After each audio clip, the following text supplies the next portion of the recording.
Thank you so much, Julio, for being with us and adding to the discussion as part of the day 3 at Webit Global Impact Week, focused and dedicated to the Planet Guardians.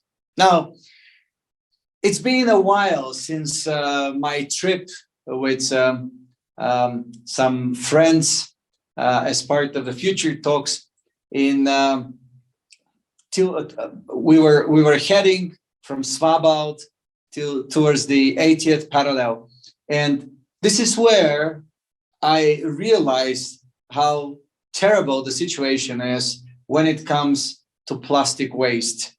It was beautiful, shining day, and we departed the beautiful ship on boats, speedboats, towards one completely uninhabited island.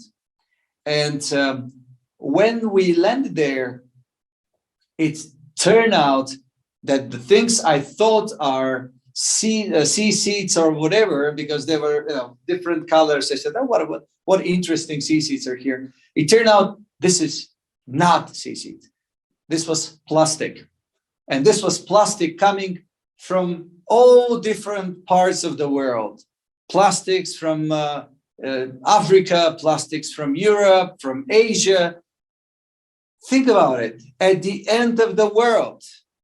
And for those who believe in flat Earth, I'm sure they're not among the Webit community, but it was like at the one of the poles of the Earth where you don't see people at all. It was only us. You see the plastic of the people piled. What a terrible experience. And this is when I understood that we have to change completely our lives. This was years back, to remove the plastic from our daily lives. And trust me, it wasn't an easy decision at that moment. And I'm so grateful for my wife and family that they accepted this restriction, and then further our teams, etc., to kind of cut the use of plastic as much as possible. Well, let's talk about sustainable solution in fighting with the plastic waste. And we have, again, our dear friend, columnist at Forbes and Inc. magazine, Rhett Power, with us. Rhett, the floor is yours. Hi, I'm Rhett Power from Forbes.com. It's Global Impact Week at Webit. It's a real pleasure to be here. And a couple things before we get started. We've got an interesting discussion today about the plastics problem in the world. But before we get to that, I want to give you a few notes. If you can share your thoughts and questions on social media this week at Webit, at hashtag Webit. So please do that. Please share your questions and your thoughts about these sessions. That's really helpful, and it's really helpful for us to get feedback, but it's also really helpful for us to engage and to be able to answer these questions and have these discussions, which is very, very important. And also use the TVS platform, the platform that you're on this week during Global Impact Week to network. It's a great place. I've met so many really fabulous people on this platform, and so please use the platform to network this week while you're listening to these sessions. But anyway, we're here to talk about plastics. Erin Simon from the World Wildlife Fund. Erin, welcome, and it's great to have you and have this discussion today. Thank you so much for having me. I'm excited to chat with you. So we have to sort of start with framing up how big is, we've all seen the paper straws, and we've all seen, all these measures to sort of try to minimize the use of plastics. But how big is the problem? Yeah, I mean, it's hard to grasp it, right? Because we know it's choking our planet, it's polluting the air, the water, the soil, and those are things that both people and wildlife need. And it's just this ever-growing challenge that has emerged right towards the top of the environmental agenda. So today, to give you sort of an idea of how much plastic waste we're talking about, we're looking at about 11 million metric tons of plastic waste entering our oceans every year. That's about a dump truck of plastic a minute entering the ocean. And the most recent study out of Pew Charitable Trust found that if we continue as we are, that by the year 2040, we will have generated twice as much plastic as we have today, which will lead to 3 times as much entering into nature. And that will amount to 4 times as much, sort of just existing in our oceans. That could be about 50 kilograms of plastic per meter of global coastline. And so that's just skimming the surface of our understanding, right, of the scope and scale of the impact. But we know that it's impacted over 800 species through habitat destruction, entanglement, and ingestion. And it's been found basically in every corner of the planet, from your city sidewalk to the depths of the Mariana Trench. So it just places such a significant toll on local economies, public health, and vulnerable communities that I don't think anyone has missed it as one of the major issues that we're facing today. Yeah, and what is that? I mean, what's the long term of our? I mean, it's got to be affecting. It is affecting our fish, our eating, our food supply. What's it doing in that regard? You know, well, for one thing, it is impacting fish stocks, right? So a lot of fish stocks exist in coastal areas. And when you pollute those coastal areas, it degrades their habitats, it reduces their ability to reproduce. And it, of course, there's, entanglement throughout the food chain, which reduces sort of the ability for that food chain to stay intact.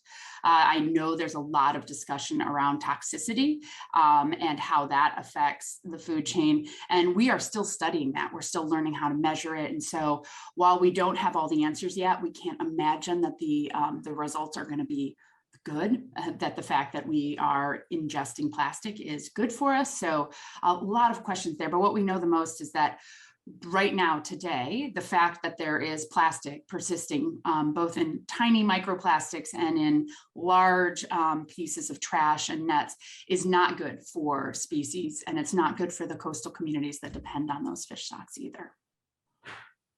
We'll talk a little bit about WWF and what you're doing, how you're dealing and facing the plastics issue that we have. Well, many people know that World Wildlife Fund is one of the world's largest conservation networks. So our mission is to help people in nature thrive by conserving biodiversity, halting the degradation of the environment, and of course, combating the climate crisis.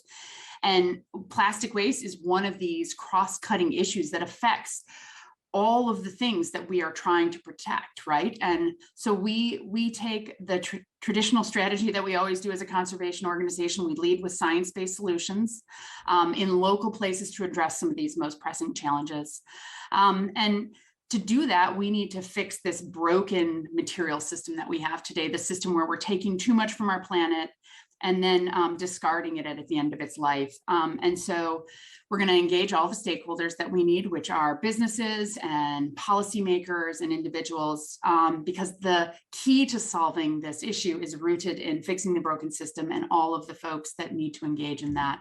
So my team in particular really focuses on working with the private sector, which is an especially influential player in catalyzing the change we need to see. How so? Well, from the top of the supply chain, like where we have material sourcing to waste management, the private sector really has an outsized influence, I would say, on just about every point of the plastic value chain. And so what we try to do with companies is to help them rethink that relationship they have with plastic. So how do they eliminate the things that they don't need, right? How do we get rid of what we don't need in the first place? Because we need to really decrease the volume of plastic flowing through the system in the first place. And then for what we do need, we need to shift to sustainable sources. So how do we make sure that we are using recycled content and responsibly sourced bio-based to really decouple ourselves from those non-renewable resources like fossil fuels? And then finally, make sure that we're building everything into these circular systems, right? We're reusing, recycling, or composting all the plastic we use, so it doesn't end up in nature and it stays in the system. So we kind of use that integrated approach of circularity and redesign. We see this potential as quite massive. Our research finds that if as few as 100 companies have the potential to prevent 10 million metric tons of plastic pollution a year. And if you remember when we opened, I said that there's 11 million metric tons of plastic pollution entering our oceans every year. So that's that order of magnitude we really need to stem that tide. And this number is encouraging and we believe truly attainable. Only 10 companies. No, 100 of the world's biggest companies to prevent 10 million metric tons. Did I say it the other way around? My goodness. I confused that in my it seemed like it's I mean, that few companies, 110 doesn't matter, like that, so they're producing that much more waste than everybody else. Well, they are producing they're producing the majority. They're the biggest users of plastic, right? So if you don't start with them to help them rethink how they're sourcing, designing, and then recovering those materials, you're missing out on the opportunity to leverage their influence to change that system. Is there an economic benefit for them to do that? Like, I mean, I'm gonna guess, I don't know if I should pick on companies or not, but I'm guessing it's got to be the drink company. Well, I'll put it that way. It's got to be the drink companies and some of the food, like, are they the culprits in a lot of this? I don't want to say culprit's not a great word, but is that where it's coming from? I think fast moving consumer goods are a huge part of that, right? We know that plastic packaging is a large part of this plastic waste that's entering the ocean, and that is single use packaging. And so we really do need to start there. And so when you said, is there an economic incentive for it? I think there absolutely is. Because when we're talking about the evolution of our economies and of our markets, there's a huge opportunity for innovation to drive sort of what those new business models of the future are. And I think in the case of plastic waste, we're moving away from that idea that this single-use serving is the ideal way to consume these things we enjoy every day. And so I think that there's an opportunity for them to be innovating around new solutions like reuse, new materials, and of course, investing in new supply chains, because from my perspective, like circular systems are brand new supply chains. You're no longer sourcing from the planet over and over again. You are building in systems that can feed your production system more efficiently. Is there a role here, as you were talking about that? I was thinking about entrepreneurship, and is there a way to sort of inspire or to incubate these new containers, new methods of packaging and shipping? I mean, is there any movement out there that's happening to sort of work with entrepreneurs on new ways to do this? Absolutely, right. We're at this inflection point for the issue where the axis of, let's say, urgency and opportunity are meeting, right? And that's gonna, and at that point, you have this opportunity for innovation and innovative problem solving to change the course of the plastic waste crisis. I think it's a really exciting time then to be an entrepreneur in this space, since not just solving for material solutions and system solutions, but new ways of working together, new ways of developing policies is going to be so critical. And that innovative spirit is going to be critical because, one, we need to scale really big new interventions that we need, and we need to bring to market the game-changing ideas that can help transition us to a circular economy. I do want to highlight here, and this is where we're focusing a lot in the movement with entrepreneurs, is that we need to support the systems change by keeping the environment as the North Star. And what I mean by that is that we need to ensure that this is happening, that your products and services and new ideas are being designed with the latest science and guidance, because it's absolutely critical that by bringing a new solution on the plastic waste crisis to market or scale, that it's not leading to a trade-off of the climate or forests or other really critical environmental issues. There's just so much exciting space and opportunity to leverage innovation here, but we want to make sure that any innovation is really prioritizing not just plastic waste crisis as sort of the metric for change, but the entire planet by design, really thinking about benefiting the planet. How do you, is there, I don't want to, I don't know how to look at this, but does this also have to be policy driven from Washington, from London, from Paris? Like, I mean, what role does, I guess, policy and politics play in this too? because we know that they've sort of got to drive this as well. Absolutely. I mean, they're a linchpin right now, both at the national level and globally, right? One of the, as we talked about those goals, we're looking for companies to reduce what they're using and source more sustainably. They need to use more recycled content. They need to be using more reusables, but there is an entire system that needs to exist, and the policies, infrastructure, investment that needs to happen in order to enable that change is critical. And so you'll see big pushes actually where we're leveraging businesses to support extended producer responsibility in the US for the first time, right? And where they're calling the UN member states to have a global treaty to address plastic waste, because we need that enabling function. And so really the key, and I would say this year specifically, is around policies, because until we create those systems that will recover these materials and keep them in the system, we're going to continue to fall short of those targets across the board. Yeah, I don't disagree with that at all. What are some bright spots? And we're talking about sort of the big problem. What are some bright spots that you see right now? Well, I think I just touched on one a little bit. If you would have, I mean, I've been working in this space for 20 years now, and working specifically in the conservation space around plastic for the last 10. And if you would have asked me like 2 to 3 years ago, if policy as a key lever being advocated for by businesses, specifically in the US, would happen, I would have said, no, don't hang your hat on that one. And we have had a really big shift in the last few years that has been exciting and I think inspiring to watch, as somebody who's used to sort of being like, gosh, we're just messing this up left and right? But, we've seen businesses, they, in about 2015, you saw businesses come out and they set these pretty large commitments and about like getting rid of plastic and using less and making sure everything was recyclable, which meant that they needed to fix the recycling systems. And as they started to really take a look at what they were sourcing, how they were making it, and where it was going, they started to understand that they were going to be really limited in how successful they were going to be in delivering on these major commitments if they didn't have partnership with policymakers at the national level where their products are going. And so they have really sort of made it turned around and said, all right, we need to work together with policymakers, because we have been investing in supply chains for decades to have really high quality, dependable products. But now we need to invest in new types of supply chains. We need the public community, like we need the public infrastructure to exist to enable us to do that. And so that has been really big. And I'm excited about that. I'm excited that we went from like about 30 member states supporting the vote for a UN treaty about 2 falls ago. And now we have 130 at latest count.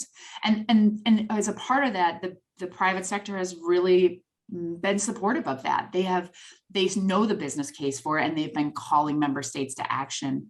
So that's been really exciting. On the other side, there's been a lot of innovation around reuse. There's a group called World Economic Forum's Consumers Beyond Waste, who's been developing these environmental guardrails for what reuse systems need to look like, and supporting the pilots. And so I believe that we're going to really see a lot of momentum around that system. And I think consumers are hungry for it and ready to change the way they experience their everyday consumption. So I'm hopeful. I am hopeful that we're going to see the change that we need to in order to get to a place where there is no plastic in nature. I think that's one of the things I was going to bring up too, that you sort of made me think about, which is I think consumers are going to drive and push for a lot of this, aren't they? I mean, you see that now and all kinds of other marketing and other product. I mean, I think the consumers are really going to demand this change. Absolutely. And what we need to make sure that whatever, like between the infrastructure, we need to make sure we have equity involved in that. We need equity of access, right? Everybody should have that same experience and be able to easily recycle or reuse. It should be easy. So that's the responsibility of businesses and policymakers to do that. And we need to empower them and excite them by the opportunity to truly have impact on the system. Because I think today where their biggest outcry comes is because they're frustrated, right? They are frustrated and confused, and they want to do the right thing, but sometimes it's really difficult. So we've got a couple minutes left. Give us some of the key takeaways you want us to take away from this session. Yeah, well, I would start with there's no silver bullets for solutions, right? It's not a problem we're going to recycle our way out of. We're not going to just get rid of it completely.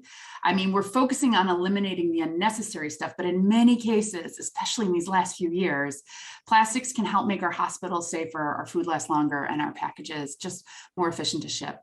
We're not going to be able to just make plastic recyclable or compostable or biodegradable, because all of those things require the infrastructure to actually recover them to achieve those outcomes. And as we talked about, we need policies and investment to get to that infrastructure. And obviously it's going to be a combination of those various strategies done in a coordinated effort to intervene across the broken system. And then I think finally, while innovation is critical, it can't come at the cost of the environment. The stakes are just way too high. It's actually how we got here in the first place. We way proliferated the set of single-use solutions and did not innovate a system to recover them in the end. So we need these environmental guardrails that can be the tenet of entrepreneurship. But I also just think we need to look forward with hope and believing that we are, humanity is we're really good at working our way out of problems. We've gotten ourselves into this one, so I'm confident that we can get ourselves out of it. We just have to take it pretty seriously and not wait for solutions to come to us and start investing in them today. I want to ask you one more question, and it's, we've talked about this sort of as a big global issue here. What are a couple things we can do as individuals? Because that's where it starts too, is changing our own habits. What are some things that we can do? I would give you the same guidance that I give businesses, right? And this is what I do in my own home, right? Like start thinking about the things you don't need, right? How do I get rid of those daily single-use plastics, whether it's plastic bags or plastic baggies or saran wrap or refusing to-goes or straws, bringing your own cup, water bottle, coffee mug, bag, all of those things that can help to reduce it. And I think you've got to make it easy for yourself. So find a system that works for you, because if you make it too hard, you won't do it. The best effort is one you actually do complete. I would say the other piece is look for those materials that you can recover or can go into a system that can recover, right? So looking for materials that can be recycled in your blue bin or at your closest drop off. Tweet those companies and ask them if those materials are not recyclable. Ask them to make them recyclable. Talk to your local councilman about recycling systems and the ability for you to recover those materials more efficiently. And try to do your part to make things, do your part to recycle as much as you possibly can and reduce the amount that you're demanding. And then teach others about it. Help others do the same, right? Be an advocate for that. Erin, thank you so much. No problem. Thank you so much for having me. Today, we're really having a fantastic discussion on the global plastics problem. But before we get to that, I want to remind everybody that you can share your thoughts and your questions and engage with us on the Webit platform at the hashtag Webit. You can do that on social media, engage with us that way. And you can also network on the platform, on the TVS platform. It's a wonderful way to meet people and engage with people and start having conversations with people on these global issues that we all are dealing with and we all face, and that we all want to be, have an impact and be proactive about. So please join us on the Webit platform, engage with us on social media during the conference this week. I'm delighted to have Tommy Tjiptadjaja. Yeah, Tjiptadjaja. Yeah. From Greenhope. And Tommy, let's talk about the sort of the enormity and the global scope of the plastics problem from your perspective. Yeah. The plastic waste problem is aptly named a global crisis, really, because it really hinges on our modern lifestyle and the modern, somewhat efficient resource creation to start with, and massive production and consumption, if you will. Starts from post-World War II. Now we have been increasing in clip of our consumption using plastic for to really move our daily lives, right? And right now we're using about 300 to 400 million tons of plastics every year. And the problem is about 10 million of that actually leaks to the ocean, to the soil, to contaminating our food source, water sources, and everything. So already now, because of the GoPro camera, we managed to look underwater, and we've been treating our ocean, which we all share one ocean wherever we live. We've been treating it like landfills, really. It's full of plastics. And if all the life in the ocean dies, we all will die too. And to put that in perspective, a recent World Economic Forum statistics, it shows that you and I have been consuming about one credit card's worth of plastic cumulatively a week. That's about 10 to 15 grams of plastics a week. So it's not a matter of if this will kill us, it's a matter of when. Is it 3 credit cards, 5 credit cards? Or already we go to the doctor, right? Saying that, doctor, we have this sickness, and the doctor will be like, oh, that's your immune system attacking yourself. Well, the question is, why is our immune system attacking ourselves? So in short, our consumption and production pattern can really poison us going forward, and all the evidence pointing that direction. What are we consuming that has that plastic in it? Is it meat? Is it fish? What is it that's our biggest challenge there? Yeah.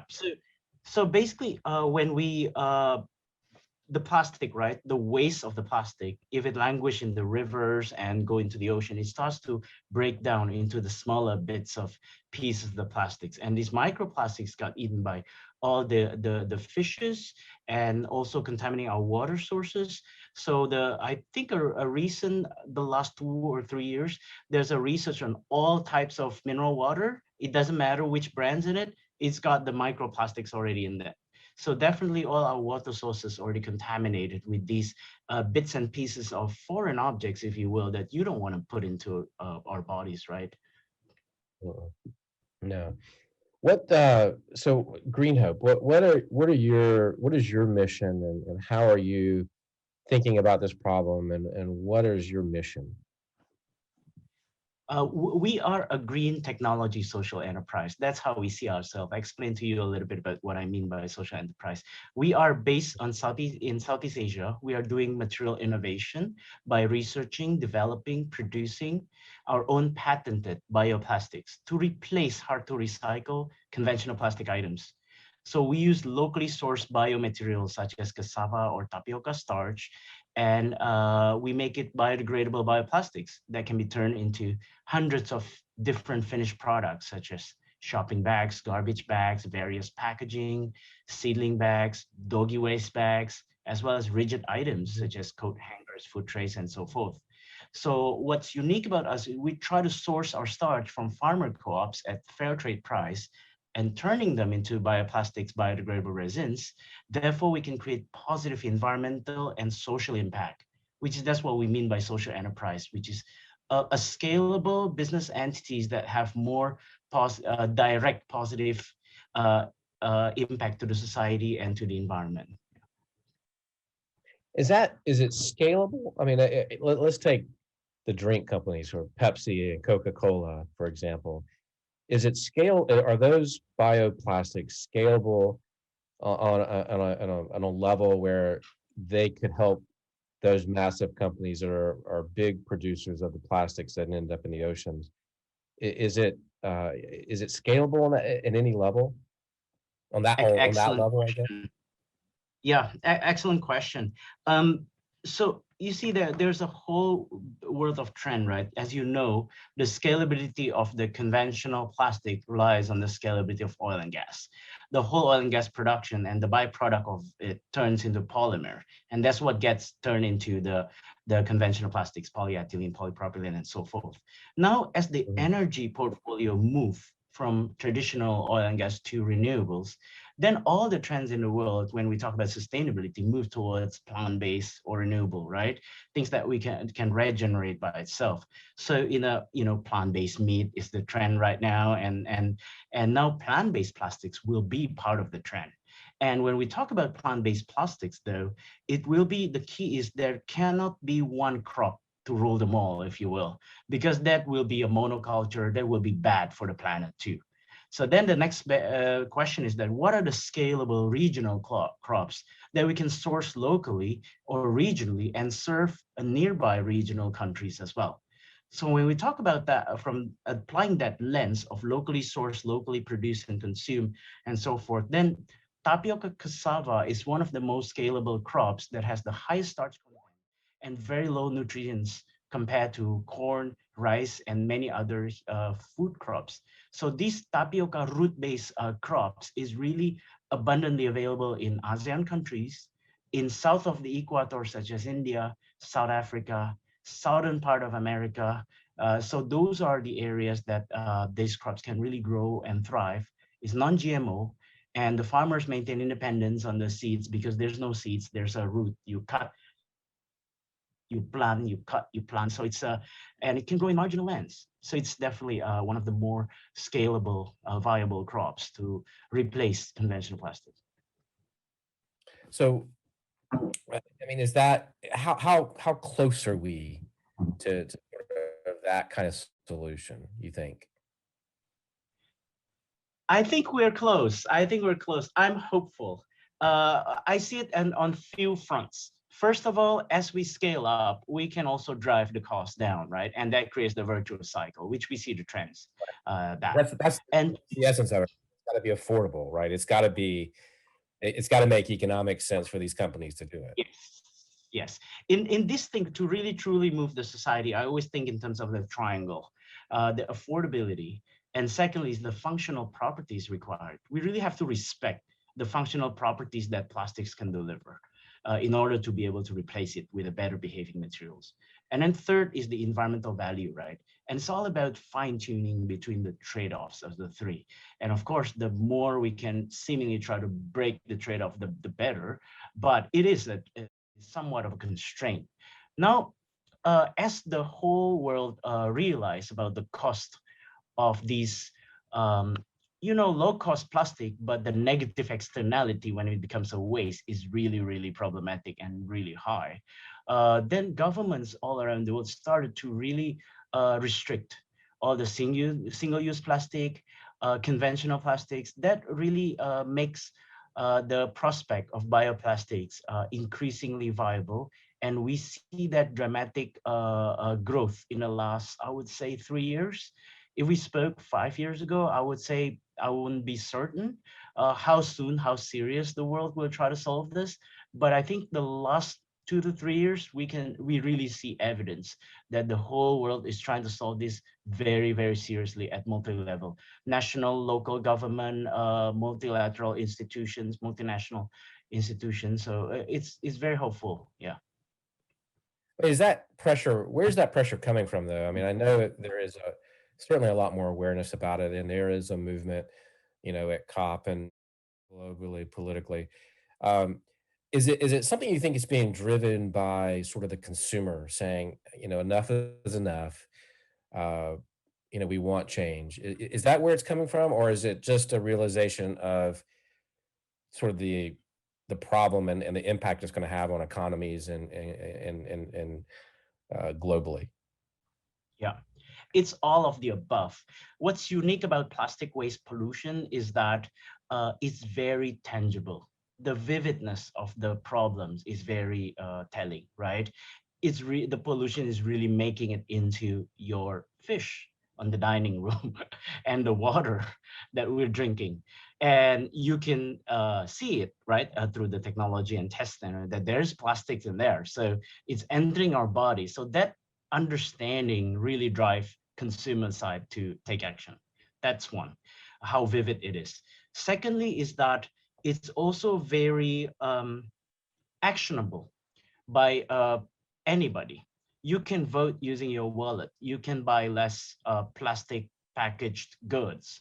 You can buy better wrappers. You can buy compostable plastic or recyclable. So it's actionable by brands, by consumers, right? And third, I think the government realized also that increasingly it's a problem they cannot afford not to solve. For instance, in Indonesia, if the beach in Bali got inundated by plastics in the ocean every once every 3 weeks. Then it becomes once every 2 weeks. Then it becomes every 3 days. The livelihood of the locals completely decimated. The tourism industry completely decimated. And local government realized that because they're already feeling the pain. So that more direct impact, I thought, are key features that differentiate this problem with, let's say, the really, really big problem, the mother of all problems, climate, right? But the problem with climate, sometimes people think that, look, it's G2G issues. Yeah, in Indonesia, I can buy my Tesla, but it's still, when it's got charged, it's still using coal-fired power plant or something. Then there's less that individual consumer can do. But plastic is very personal and very actionable. Yeah, talk about that a little bit. I know we've been talking about, the global scale, but what are some things that we can do as individuals? Because it also just, it comes down to us changing our individual behavior, and that'll force change too, I think. So what are some of the things that we can do sort of individually? I think, well, I get a little bit philosophical here, right? I think, look, through COVID experience, we're all at home and everything. And I would go through the traditional, all the R, the solution in tackling plastic waste pollution, right? First of all, we think to ourselves, do we really need some of the stuff we continuously buy and discard? Is there anything we can reduce in our lives, right? Less can sometimes mean more, right? And COVID gives us a lot of time to pause and think about that. So reduce. Second is, reuse. Bring your own water tumbler, your own bags, and everything. No, don't use the single use all the time unless you really have to. Necessary, right? So reduce, reuse, and then buy recyclable materials, recyclable packaging, drop them in recycling bins. I think that's an any of us can do, and is very accessible. And now, of course, the better behaving material, the next generation will be a lot of compostables, a lot of bio-based materials. Vote with your wallet. Pick the better packaging, or the ones that has less packaging. I think I call that fourth R is return to earth. So reduce, reuse, recycle, and return to earth. Let's do that. Keep that in mind, and try to do our own consumption audit to it. And I think we'll feel better when we do that too. I like that idea of a consumption audit. I mean, that's brilliant in so many ways, because I don't think we often think about that. But then it's also about then creating your own system, like you said, having your own bags and your own drinks and your own containers, and making that. We were talking earlier about, sort of making that system that works for you, make it easy. I want to switch gears and go back a second, because I skipped over this, and I was, as you were asking that question, I wanted to go back to this. What is the role of entrepreneurship in this innovation, and having the right, having governments, give a platform and give funding and support to entrepreneurship to help sort of drive some of these changes? Is there any of those? Are there any kind of initiatives like that globally that you know of? And where are some bright spots in this that you see? Very good question. I think the world is understanding and approaching the problem the right way by and large. I see the last 2 to 3 years, there's a lot of emerging initiatives. The approach is by forming platforms, right? Platforms, for instance, can I name names? Some of the names, for instance, from the World Economic Forum, they have the Global Plastic Action Partnership, and then they have the National Plastic Action Partnership for national level. And there's a Future of Flexibles. There's a lot of good platforms approach. Platform approach is basically wanting to leverage the convening power that put the innovators together with the regulators, together with the consumers, together with the NGOs. So not anymore that people carry a half truth or half piece of the puzzle and try to solve the puzzle, right? And you do upstream intervention with unintended consequences downstream. That kind of stuff often happens when we try to tackle systemic issues. So I think we should take time to really map the problems, and the problems can be different. the nature of the problem, therefore the solution the optimality of the solution can differ from region to region, from the economic level to economic level, and from culture to culture. So that has to be a regional solution, and combining best practice global knowledge and science with the local wisdom, right? That is the kind of convention that happens, and that approach is very integral and very important. And of course now investors really starting to come and starting to really invest in this space as well. So I think over the next 5 years or so, we'll see a lot of action, a lot of innovations that be together being rolled out with governments. That is what's exciting about it, right? Yeah, that's very exciting. And what are some bright spots you see, like where there's good cooperation between government and private sector in this sort of research and this development and innovation? We are still trying. I think everywhere in the world we're still learning. I think I like to quote this thing where I call it less ego, more eco. The thing is, people in our industry, and in any industries, right, we love our solution too much sometimes, and then we can say that ours is the best solution, everybody else is greenwashing or not good and all that stuff. That is counterproductive, I think. And right now everywhere in the world, people are still comparing notes, people are mapping, people are trying to think about what are the solution sets instead of what is the solution. So I know people in Europe are trying to do that. People in ASEAN very active, because we've been blamed for the most part. They say our rivers and everything contribute a whole lot to the plastic waste pollution, and of course that's driven by our economy that is still emerging and rapidly growing, and therefore the consumption level, and of course with our level of economy, plastic packaging is actually very ubiquitous everywhere. That's the nature of and our weather requires us to basically have good oxygen barrier on the packaging. Those things are cultural and climate related too. That's why we use the packaging. So we're trying to solve it. I think ASEAN is hopeful to have some regional approaches as well, between Indonesia, cooperation with Singapore, with Philippines, and all of these actually have help also from some European countries and US also. So that's really this problem is a unifying problem. The world share one ocean. We find some floating mass of plastics films underneath in our ocean. By next week, it will be maybe in Korea, and the week after will be in different part of the world. And we're already receiving some from India by then, probably. So that's the kind of nature of the problem we're all in. We're in this together. Yeah, I think that's the overall sort of themes that we'll leave with, right? Is this? It's kind of like the pandemic in a way. It is a global problem that we have to tackle globally, and individually. But I mean, it's one of these things that is sort of this massive global issue, and that's why it's a global solution, I think, and we have to look at it sort of as global policy. Tommy, thank you so much. You're welcome, Rhett. Yeah. Thank you. And we'll sign off here. I'm at powerforbes.com. This has been it's been a great conversation about plastics and the global problems that we face, and how we and some solutions that we may be able to take on to solve this problem globally. We're here at Global Impact Week. Please interact with us on the platform and network with us on the platform, and also you can interact with us and ask questions and put your comments on the hashtag Webit. Use that hashtag Webit to interact with us and to engage with us. And I'll turn it back over to the studio.